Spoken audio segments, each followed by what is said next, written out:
This video will walk you through the steps as to how to find the inverse of a matrix.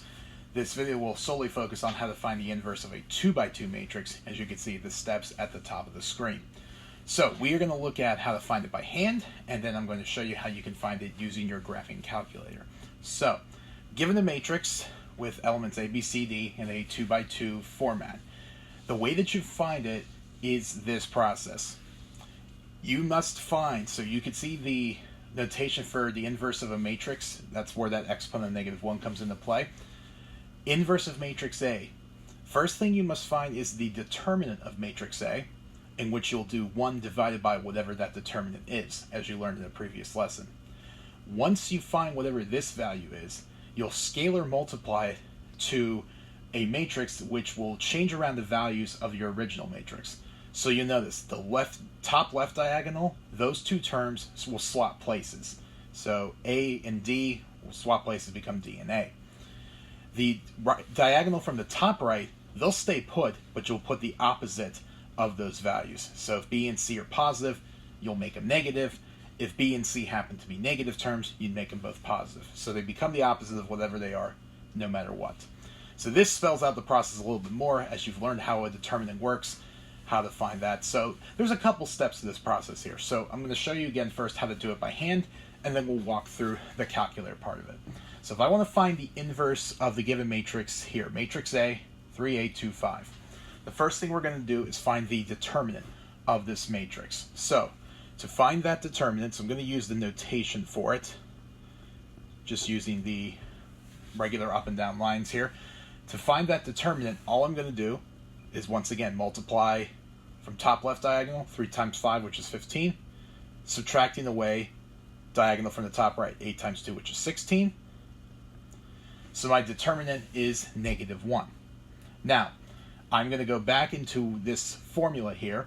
I'm going to plug that -1, since that's the determinant of matrix A, underneath 1. So my inverse is going to look like this. So I'm going to have 1 over my determinant, which was -1. And now I'm going to go ahead and write out the matrix given to me with all the values changed around like you see up here.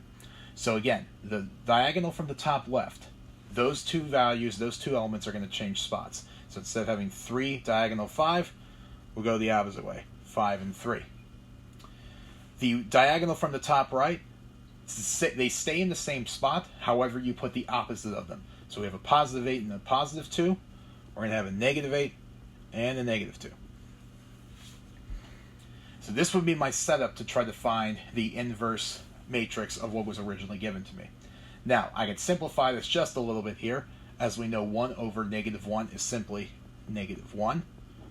So I'm going to go ahead and write that out,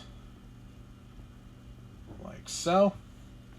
And then it's just a matter of using scalar multiplication, which you learned in the beginning of learning about all this stuff with matrices. So we're just going to go ahead and apply that -1 to all the elements.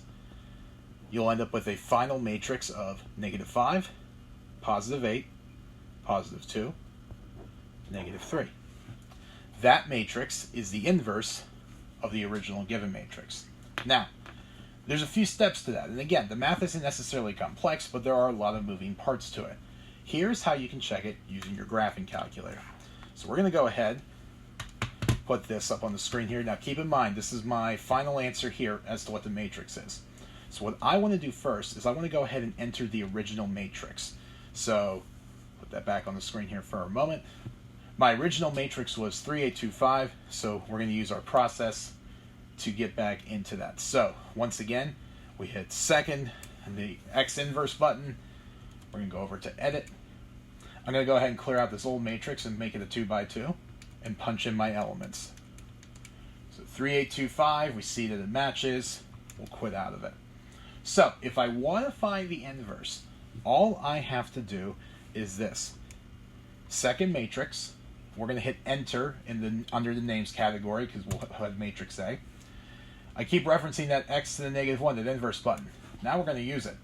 So it looks like matrix A to the negative first, but that's the way that we say the inverse of matrix A.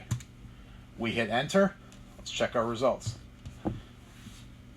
-5, 8 to -3 by hand. Same idea.